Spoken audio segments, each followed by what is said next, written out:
आपके अपने YouTube channel में आप सभी का वेलकम है। और इतिहास विषय से संबंधित आज ये MCQ होगा। मोस्ट इम्पॉर्टेंट प्रश्नों को इसमें शामिल किया गया है। बिहार शिक्षक भर्ती की तैयारी करने वाले वैसे अभ्यर्थियों के लिए यह वीडियो काफ़ी महत्वपूर्ण होगा और महत्वपूर्ण MCQ को इसमें शामिल किया गया है। पूरी व्याख्या के साथ इस MCQ को देखेंगे। NCERT सिलेबस के आधार पर ही पूरे प्रश्नों को तैयार किया गया है। प्रश्न काफ़ी महत्वपूर्ण होने वाले हैं। वीडियो को स्किप किए बिना अंत तक जरूर देखिएगा। और उससे पहले अगर आप BPSC शिक्षक की तैयारी कर रहे हैं तो निश्चित रूप से आप NCERT बेस ही पढ़ें, क्योंकि प्रीवियस ईयर की जितने भी BPSC TR 1 और TR 2 में जितने भी प्रश्न पुटअप किया है, BPSC TR 2 में ही आप देख सकते हैं, उसने सारे क्वेश्चन जो है NCERT से ही पुटअप किया है लाइन टू लाइन। और NCERT काफ़ी मस्ट होगा। तो NCERT से संबंधित ये MCQ है। बहुत ही महत्वपूर्ण प्रश्न है और इनकी व्याख्या के साथ देखेंगे पूरे प्रश्नों को।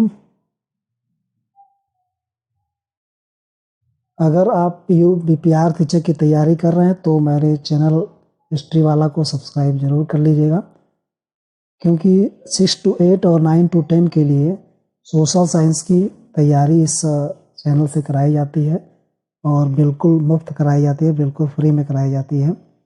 कोई पेड बैच नहीं होता है। और जो अच्छे क्वेश्चन हैं जो परीक्षा में आएंगे वैसे ही प्रश्नों को इस चैनल के माध्यम से, आपको वीडियो के माध्यम से बताया जाएगा। फालतू प्रश्नों को चैनल के माध्यम से नहीं बताया जाएगा। और निश्चित रूप से आपको ये बहुत ही इम्पोर्टेंट होगा आपके लिए। आज की वीडियो में हम इतिहास के लगभग हर टॉपिक से प्रश्नों को शामिल किए हैं, तो वीडियो को अंत तक जरूर देखिए। चलिए वीडियो को शुरू करते हैं। उससे पहले हमारे चैनल पर नए हैं तो चैनल को सब्सक्राइब जरूर कर लीजिएगा और वीडियो अच्छा लगे तो लाइक और शेयर जरूर करिएगा। धन्यवाद। चलिए आज का प्रश्न शुरू करते हैं। डिस्कवरी ऑफ इंडिया नामक पुस्तक किसने लिखी थी? डिस्कवरी ऑफ इंडिया नामक पुस्तक किसने लिखी थी? आपके ऑप्शन है। ए ऑप्शन आपका फिरोज शाह मेहता, बी बदरुद्दीन तैयब जी, CR दास और जवाहरलाल नेहरू। ये चार ऑप्शन आपके हैं। तो आपको बताना है डिस्कवरी ऑफ इंडिया किसने लिखा था। तो इसका उत्तर हो जाएगा आपका जवाहरलाल नेहरू ने डिस्कवरी ऑफ इंडिया लिखी थी।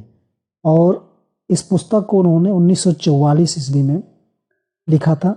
इस पुस्तक को उन्होंने कब लिखा था? 1944 ईस्वी में लिखा था, जब वह अहमदनगर की जेल में थे, तभी इस पुस्तक को उन्होंने डिस्कवरी ऑफ इंडिया लिखा था। और एक महत्वपूर्ण और तथ्य देख लेंगे इसमें। डिस्कवरी ऑफ इंडिया में सिंधु घाटी की सभ्यता से लेकर भारत की आज़ादी तक जो विकास हुए हैं, सब धर्म हो, संस्कृति हो या फिर जो वैज्ञानिक दृष्टिकोण हो, सारी चीज़ें जवाहरलाल नेहरू जी ने इस पुस्तक में समाहित किया, इस पुस्तक में लिखा उन्होंने है। और first prime minister of India, Bharat के प्रथम प्रधानमंत्री भी जवाहरलाल नेहरू ही थे। तो इससे संबंधित सारे महत्वपूर्ण आप क्वेश्चन देख चुके हैं। अगला क्वेश्चन देखेंगे। अगला प्रश्न है आपका कि भारत चीन पंचशील संधि पत्र को कब हस्ताक्षर किए गए? भारत चीन में पंचशील समझौता हुआ था और इस पर कब हस्ताक्षर किए गए थे? आपके ऑप्शन है 1951, 1952, 1954 और 1957। तो आपका ऑप्शन 4 है और चारों में से उत्तर बताना है आपको। भारत चीन पंचशील संधि पत्र पर कब हस्ताक्षर किए गए थे? तो इसका सही उत्तर हो जाएगा आपका 1954 में जो है ये भारत चीन पंचशील समझौते पर हस्ताक्षर किया गया था। 29 अप्रैल जो है 1954 को जो है यह भारत चीन पंचशील समझौता हुआ था। और किस बात को लेकर हुआ था इसको भी जान लेना। आपको ज़रूरी है। यह तिब्बत को लेकर हुआ था, तिब्बत को लेकर यह समझौता किया गया था। और उस समय जो है, एक बात और जान लेंगे कि उस समय भारत के प्रधानमंत्री कौन थे। तो सभी लोग जानते हैं कि उस समय भारत के प्रधानमंत्री पंडित जवाहरलाल नेहरू थे। और जब चीन की बात हो रही है तो चीन के प्रधानमंत्री उस समय कौन थे? तो चीन के प्रधानमंत्री उस समय थे चाउ एन लाई। उस समय चीन के प्रधानमंत्री जो थे चाउ एन लाई थे। तो इससे ये प्रश्न पूरा कंप्लीट हो गया। 1954 में हुआ था तिब्बत वाले समझौते पर, तिब्बत के मैटर पर। तो अगला प्रश्न देख लेते हैं। आपका अगला प्रश्न जो है कि भारत को जब स्वतंत्रता मिली तब इंग्लैंड के प्रधानमंत्री कौन थे? ये भी इंपॉर्टेंट है। भारत को जब स्वतंत्रता मिली तो इंग्लैंड के प्रधानमंत्री कौन थे? तो ऑप्शन आपके हैं Lord Mountbatten, Winston Churchill, Clement Attlee, या इनमें से कोई नहीं। तो 4 ऑप्शन आपके सामने हैं और चारों ऑप्शन आप देख सकते हैं। तो चलिए इसका उत्तर देख लेते हैं कौन है। तो जब भारत को 15 अगस्त 1947 को स्वतंत्रता मिली तब उस समय जो है इंग्लैंड के प्रधानमंत्री क्लीमेंट एटली थे। क्लीमेंट एटली थे और इन्होंने ही जून 1948 में यह घोषणा की थी, फरवरी 1947 के घोषणा पत्र के अनुसार, कि जून 1948 से पहले ही हम सत्ता जो है भारतीयों को सौंप देंगे। अब नेक्स्ट प्रश्न देखेंगे। यह प्रश्न भाई बहुत इंपॉर्टेंट है। चौथा प्रश्न, गांधी को राष्ट्रपिता का नामकरण किसने किया था? यानी गांधी को सर्वप्रथम राष्ट्रपिता किसने कहा था?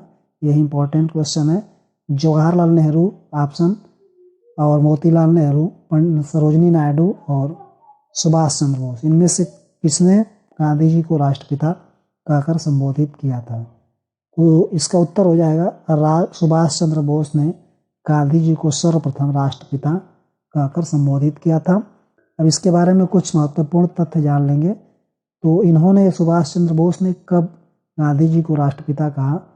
तो 4 जून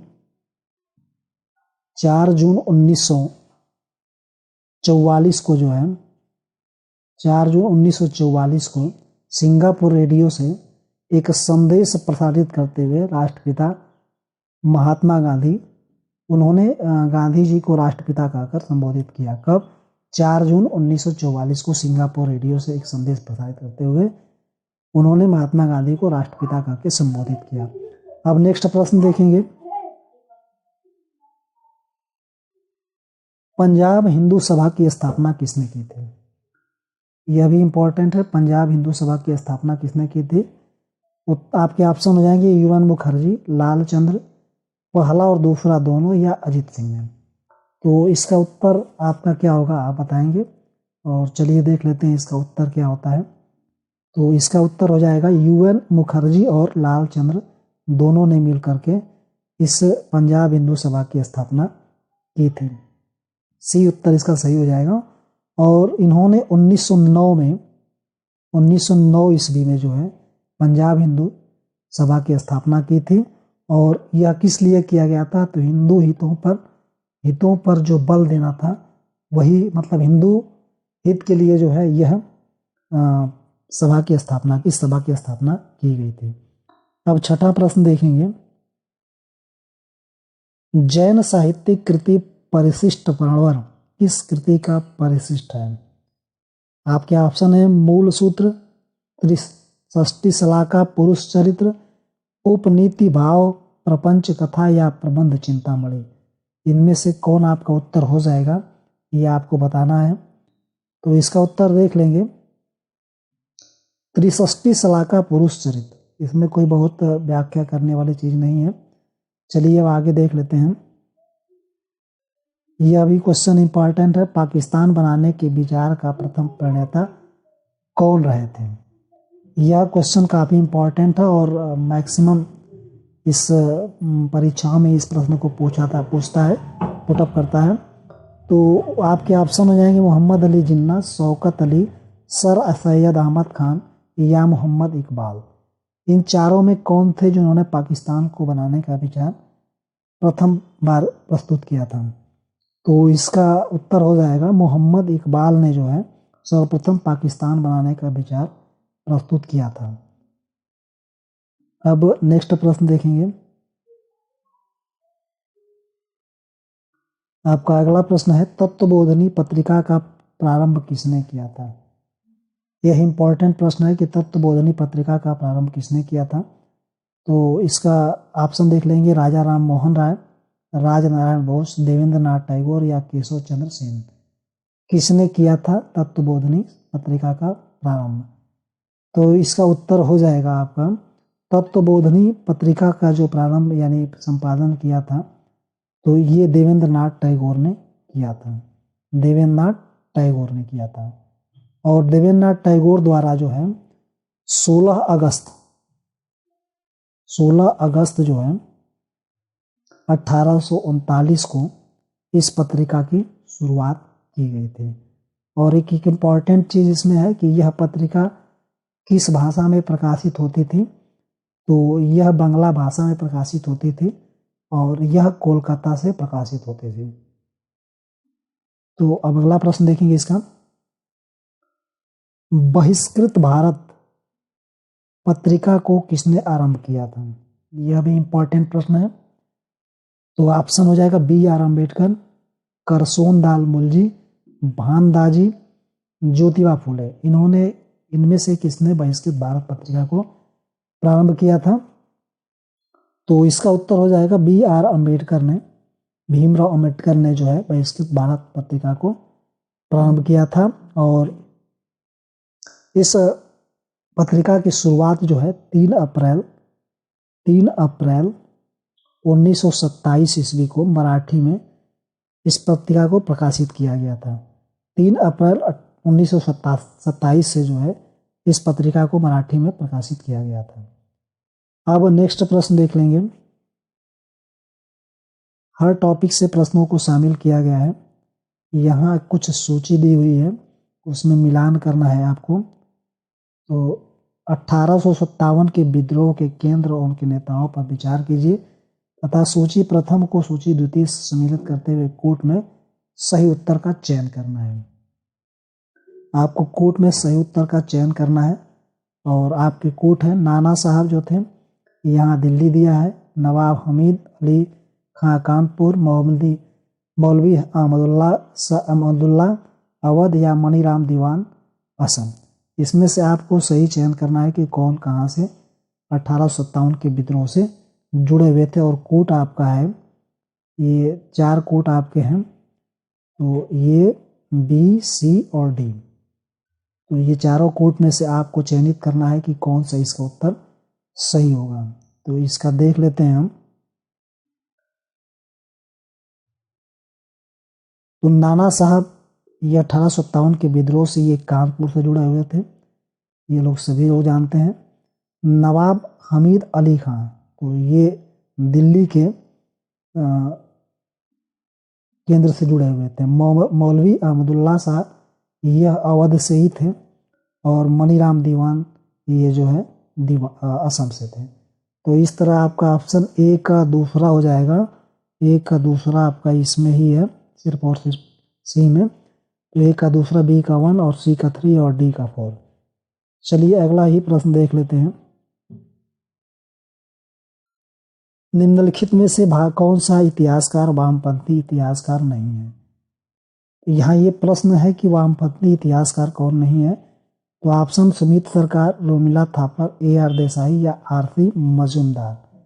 कौन इसमें इतिहासकार जो है वामपंथी नहीं था, तो आप उसको बताना है। इसका उत्तर हो जाएगा आपका, ये आरसी मजूमदार जो थे ये वामपंथी नहीं थे। और आरसी मजूमदार का पूरा नाम भी जान लीजिए आप, रोमेश चंद्र मजूमदार जो है इनका पूरा नाम था। आप इसको जान लीजिएगा। अब अगला प्रश्न देख लेंगे इसका। भारत प्रथम बार किस वर्ष में ICS परीक्षा का आयोजन भारत और ब्रिटेन में एक साथ हुआ था?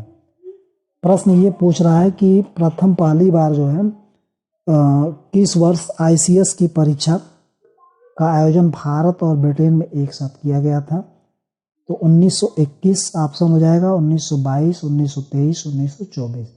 आपको बताना है कि इसमें से कौन सा उत्तर इसका सही होगा। तो इसका उत्तर हो जाएगा 1922 ईस्वी में जो है भारत और ब्रिटेन के बीच में, ब्रिटेन में जो है एक साथ यह ICS की परीक्षा आयोजित प्रथम बार की गई थी। और इंग्लैंड में यह परीक्षा ब्रिटेन में जो है आयोजित की गई थी, और भारत में जो है यह परीक्षा इलाहाबाद में आयोजित की गई थी। इस बात को भी आप ध्यान रखेंगे। और एक और महत्वपूर्ण चीज़ कि इस समय भारत का गवर्नर जनरल कौन था, यह भी इम्पोर्टेंट है। तो इस समय भारत के गवर्नर जनरल लॉर्ड रीडिंग थे। और इससे संबंधी एक महत्वपूर्ण और प्रश्न देख लेंगे कि तथा उसी समय जो है उस जैसे लॉर्ड रीडिंग इस समय भारत के गवर्नर जनरल थे। और एक प्रश्न और कि पहले भारतीय ICS अधिकारी कौन बने थे, तो सत्येंद्र नाथ टैगोर थे। यह भी इम्पोर्टेंट है। अब अगला प्रश्न देखेंगे, फोर्ट विलियम कॉलेज की स्थापना यहाँ खाली है ने की थी। अब 4 ऑप्शन है, उसमें से बताना है कि किसने की थे। ऑप्शन पहला कार्नवालिस, दूसरा बेंटिक, तीसरा ब्लेजली और चौथा इनमें से कोई नहीं। तो आपको बताना है कि इसमें किसने जो है फोर्ट विलियम कॉलेज की स्थापना की थी। तो इसका उत्तर हो जाएगा लॉर्ड वेलेस्ली ने जो है फोर्ट विलियम कॉलेज की स्थापना की थी। और इसके संदर्भ में जान लेंगे यह फोर्ट विलियम है कहाँ। तो फोर्ट विलियम जो है यह कलकत्ता में स्थित है, कलकत्ता में है। और इसकी स्थापना कब की गई थी, तो 10 जुलाई 1800 ईस्वी को इसकी स्थापना की गई थी। 10 जुलाई 1800 ईस्वी को इसकी स्थापना की गई थी। तो यह भी इम्पोर्टेंट है। और अब चलिए अगला प्रश्न देख लेते हैं।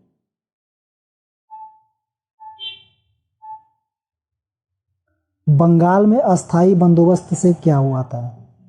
तो ऑप्शन हो जाएगा रैयत के स्वार्थों को प्रोत्साहन, जमींदारों को की शक्ति को सीमित हुई, या अंग्रेजों का समर्थन करने वाला कुलीन तंत्र का निर्माण, या भूमि हस्तांतरण रोका गया। इनमें से आपको बताना है कौन सा सही उत्तर हो जाएगा। तो इसका उत्तर हो जाएगा आपका अंग्रेजों का समर्थन करने वाला कुलीन तंत्र का निर्माण हुआ था। और बंगाल में जो जमींदारी व्यवस्था शुरू हुई थी, यह बंगाल में जो अस्थाई बंदोबस्त शुरू किया गया था, यह किसके कार्यकाल में शुरू किया गया था, तो ये कार्नवालिस महोदय के कार्यकाल में जो है इसको शुरू किया गया था। ये अस्थाई बंदोबस्त किस सन में शुरू किया गया था, तो 1793 में ये इसको शुरू किया गया था, 1793 ईस्वी में। और इसमें निश्चित रूप से एक कुलीन तंत्र का निर्माण हुआ जो अंग्रेजों का समर्थन करते थे। अब नेक्स्ट प्रश्न देखेंगे, 15वां प्रश्न, बौद्ध परंपरा के अनुसार किसका बाल भक्षक से बाल रचिका में परिवर्तन हो गया। तो ऑप्शन हो जाएगा मारीची, तारा, हारीति या पट्टिटी। इसका उत्तर हो जाएगा आपका यह हारीति थी। और हारीति का ही जो है बाल भक्षक से बाल रक्षिका के रूप में परिवर्तन हो गया था। यह एक अक्षड़ी थी, हारीति जो थी एक अक्षड़ी थी, और इसे मातृदूप देवी के रूप में यह जानी जाती थी। तो इसका ही जो है बाल भक्षक से बाल रक्षिका के रूप में परिवर्तन हो गया था। अगला प्रश्न देखेंगे, किस अधिनियम के अंतर्गत ICS के लिए प्रथम परीक्षा इलाहाबाद में आयोजित की गई। देखिए इससे पहले वाला प्रश्न भी आपका पुटअप हुआ है ICS से संबंधित, और ये भी प्रश्न इम्पोर्टेंट हो गया। तो मॉर्ले मिंटो सुधार अधिनियम 1909, ऑप्शन है 1892 का भारत परिषद अधिनियम, या 1919 का रॉलेट एक्ट, या 1919 का भारत अधिनियम। किसके तहत जो है यह परीक्षा आयोजित की गई थी, तो इसका उत्तर हो जाएगा 1919 के भारत सरकार अधिनियम के तहत ICS की परीक्षा का आयोजन किया गया था। और इस समय जो है यह परीक्षा भारत में इलाहाबाद में आयोजित की गई थी। चलिए अब नेक्स्ट प्रश्न देख लेंगे। निम्नलिखित में से मद्रास का वह गवर्नर कौन था जिसने टीपू सुल्तान से मैंगलोर की संधि की थी? टीपू सुल्तान से मैंगलोर की संधि करने वाले मद्रास के गवर्नर कौन थे? तो लॉर्ड हैरिस, ऑप्शन हो जाएगा लॉर्ड हैमिल्टन, लॉर्ड मैकार्टनी या लॉर्ड स्टीफेंसन। इनमें से कौन थे जिन्होंने टीपू सुल्तान के साथ मैंगलोर की संधि की थी? तो आपका उत्तर हो जाएगा लॉर्ड मैकार्टनी ने टीपू सुल्तान से मैंगलोर की संधि कब की थी? तो यह 1784 ईस्वी में मैंगलोर की संधि हुई थी। इसमें एक चीज हुई थी कि इस संधि के अंतर्गत एक दूसरे के जीते हुए प्रदेश को लौटा दिया गया था और दोनों पक्षों में युद्धबंदियों को रिहा करके समझौता कर दिया गया था। इस संधि के संदर्भ में एक महत्वपूर्ण फैक्ट है, आपका कथन बता सकते हैं आपको कि मैंगलोर की संधि पर जो है वारेन हेस्टिंग ने क्या टिप्पणी की थी? तो उसने कहा था कि मैकार्टनी कैसा आदमी है जो संधि के बावजूद भी कर्नाटक को खो देगा। मतलब उसने कमेंट किया था, व्यंग किया था कि कैसा आदमी है कि उसने टीपू सुल्तान से संधि भी की और कर्नाटक को खो भी दिया। इस तरह उसने अपना कमेंट किया था। अब नेक्स्ट प्रश्न देखेंगे, जनगणना के कार्य का आरंभ किसने किया था? तो यह भी इम्पोर्टेंट प्रश्न है और बहुत ही महत्वपूर्ण प्रश्न है। यह मोस्ट इम्पोर्टेंट प्रश्न है। तो पहला इसका ऑप्शन हो जाएगा लॉर्ड मेयो या Lord Lytton, Lord Ripon, Lord Curzon. 4 option आपके सामने हैं, इनमें से कौन है? तो इसका उत्तर हो जाएगा लॉर्ड मेयो। जनगणना के कार्य का आरंभ इसने प्रारंभ किया था।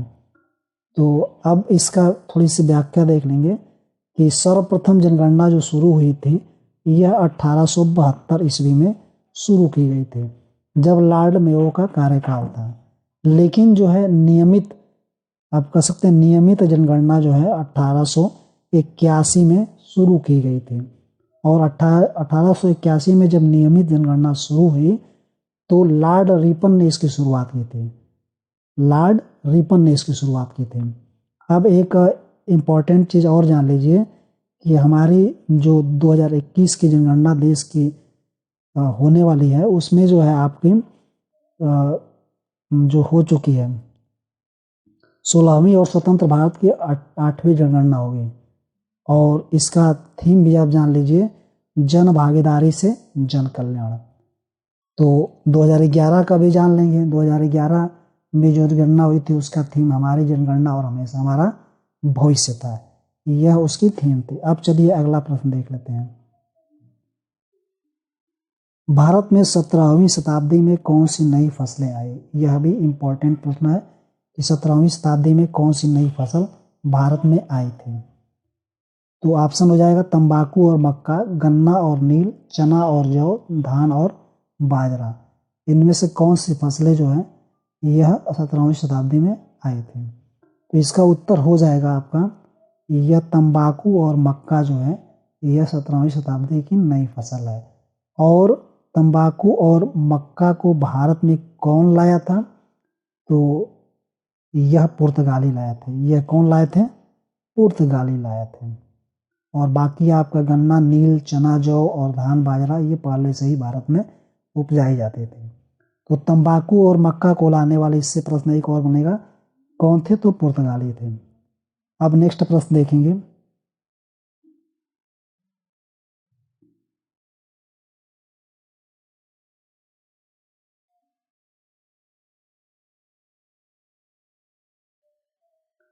किसे भक्ति आंदोलन का संस्थापक माना जाता है? तो किसे भक्ति आंदोलन का संस्थापक माना जाता है इसको देखेंगे। ऑप्शन आपको हो जाएगा शंकराचार्य, माधवाचार्य, निम्बकाचार्य या रामानुजाचार्य। भक्ति आंदोलन का संस्थापक किसे माना जाता है? तो इसका उत्तर हो जाएगा आपका ये रामानुजाचार्य को भक्ति आंदोलन का संस्थापक माना जाता है। और यह सगुण ईश्वर में विश्वास करते थे और इनका दर्शन विशिष्ट अद्वैत था। माधवाचार्य का दर्शन जो था ये द्वैतवाद था और यह निम्बका रामानुजाचार्य जो थे ये सगुण धारा में विश्वास करते थे।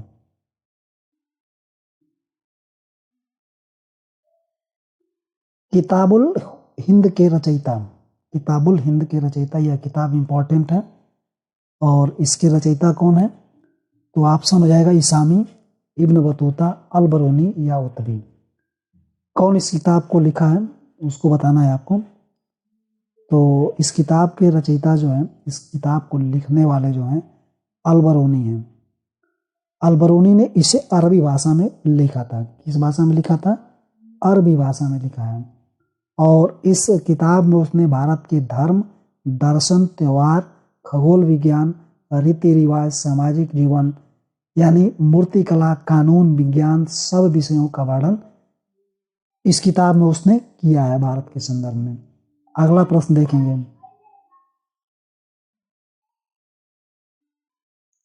तुर्की जनजातियों में कौन शामिल नहीं है?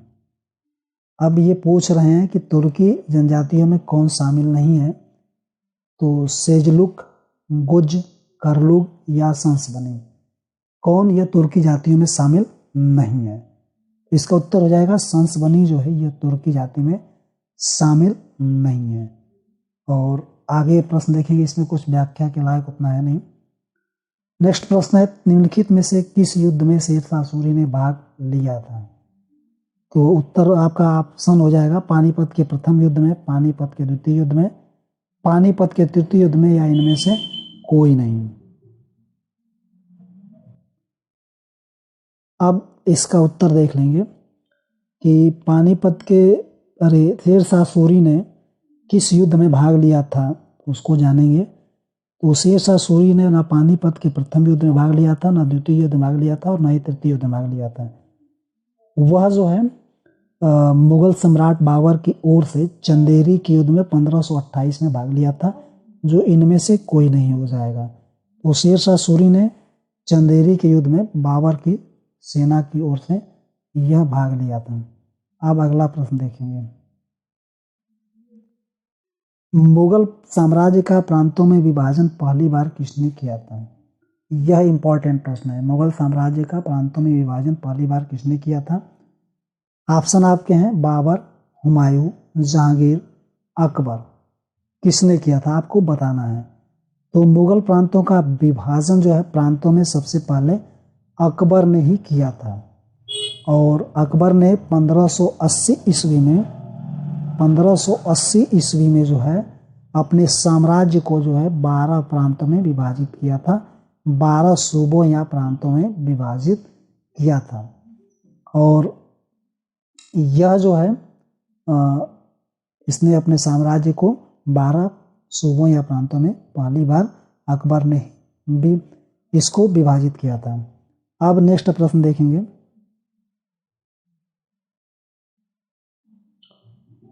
निम्नलिखित में से कौन महानुभाव संप्रदाय का संस्थापक था? महानुभाव संप्रदाय था उस समय और उसके संस्थापक कौन थे? तो ऑप्शन हो जाएगा एकनाथ, चक्रधर, ज्ञानेश्वर या तुकाराम।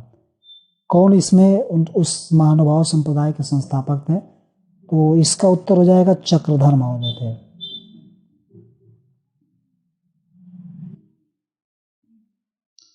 मराठों के साथ होने वाली किस संधि को वारेन हेस्टिंग्स कागज का टुकड़ा मानता था? वारेन हेस्टिंग्स जो मराठों के साथ जो संधि हुई थी उसको कागज का टुकड़ा मात्र मानता था। किस संधि को? तो ऑप्शन है मंदसौर, सुरजी अर्जनगांव, ग्वालियर या पुरंदर की संधि। इसमें से किस संधि को वो मात्र कागज का टुकड़ा मानता था?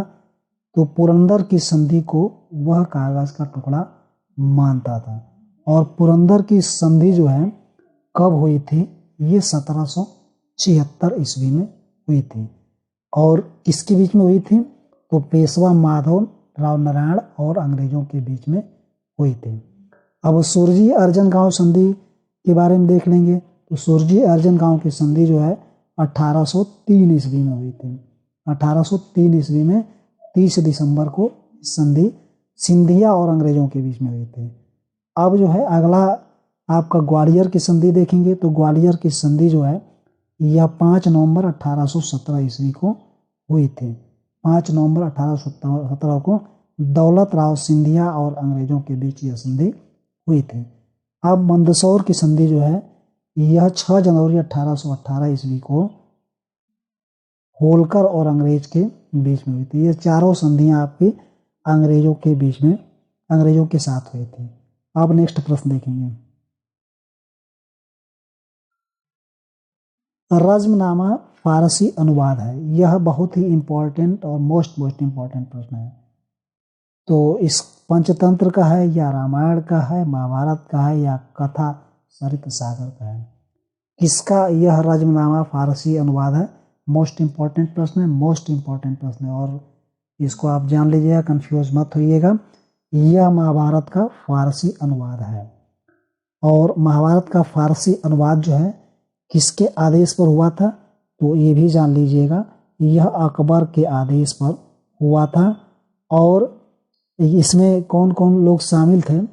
तो बदायूनी था, नकीब खां और फैजी ने इसको रज़्मनामा नाम से यह अनुवादित किया था। और इसके अलावा बहुत सी सारी चीज़ें हैं। ये अकबर के समय प्रथम बार अनुवाद विभाग की स्थापना की गई थी उस समय। अब नेक्स्ट प्रश्न देखेंगे। अकबर ने किस जैन आचार्य को सम्मानित किया था? ये भी इम्पोर्टेंट है और मोस्ट इम्पोर्टेंट प्रश्न है। तो अकबर ने किस जैन आचार्य को सम्मानित किया था? तो यशोभद्र, हरिविजय सूरी, चंद्रप्रभा सूरी या पुष्पदम? इन चारों में कौन थे जिनको अकबर ने सम्मानित किया था? तो इसका उत्तर आप बताएंगे और इसका उत्तर देख लेते हैं। तो इसका उत्तर हो जाएगा हरिविजय सूरी को जो है ये अकबर ने सम्मानित किया था। और इनको जो है उन्होंने जगत गुरु की उपाधि दी थी, जगत गुरु की उपाधि उन्होंने दी थी ये हरिविजय सूरी को। ये एक जैन आचार्य थे। अब नेक्स्ट प्रश्न देखेंगे।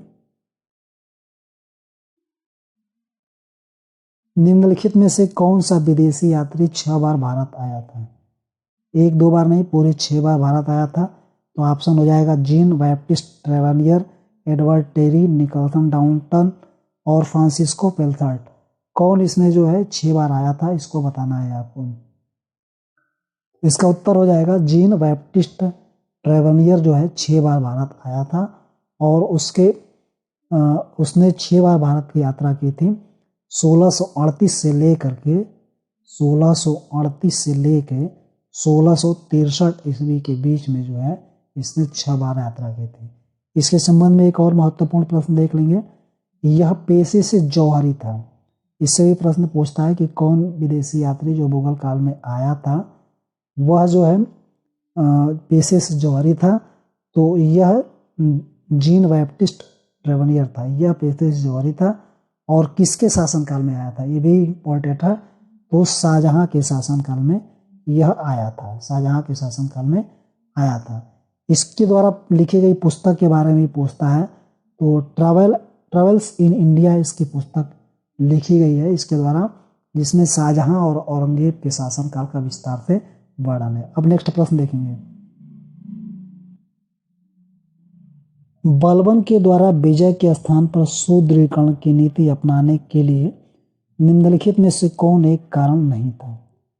आपका ये बलबन के द्वारा विजय के स्थान पर सुदृढ़ीकरण अपनाने की नीति के लिए कौन कारण नहीं था? ऑप्शन आपके हो जाएंगे विदेशी आक्रमण का भय, आंतरिक विद्रोह, भारतीय शासकों की तुर्की शासन को उखाड़ फेंकने की इच्छा। अगला ऑप्शन है आपका उसका कमजोर स्वभाव। ये चारों में कौन उत्तर आपके सही है? तो इसका उत्तर हो जाएगा कौन उत्तर ये नहीं पूछ रहा है, नहीं था। तो उसका कमजोर स्वभाव यह इसका कारण नहीं था।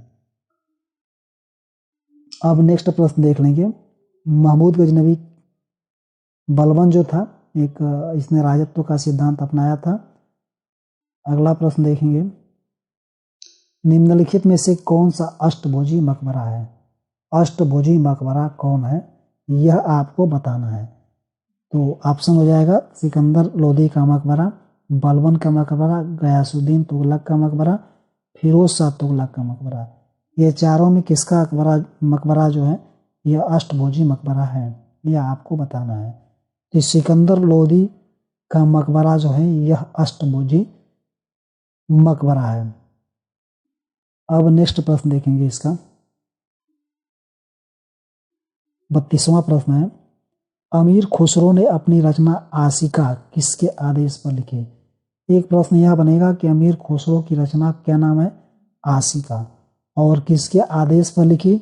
ऑप्शन हो जाएगा आपका रायकरण, खिजर खां के, देवल रानी या अलाउद्दीन खिलजी के आदेश पर। किसके आदेश पर उसने इस रचना को लिखा था? तो इसका उत्तर हो जाएगा अब आशिका की रचना अमीर खुसरो ने खिजर खां के आदेश पर की थी। खिजर खां के आदेश पर की थी। और इस आशिका में जो है गुजरात के राजा कर्ण की पुत्री देवल रानी और अलाउद्दीन खिलजी का पुत्र ये खिजर खां था, उन्हीं के बीच में जो है प्रेम का वर्णन किया गया है इस पुस्तक के अंतर्गत। और इसी पुस्तक में खिजर खां के नैतिक पतन का भी वर्णन मिलता है। तो ये इंपॉर्टेंट है। अब अगला प्रश्न देख लेंगे,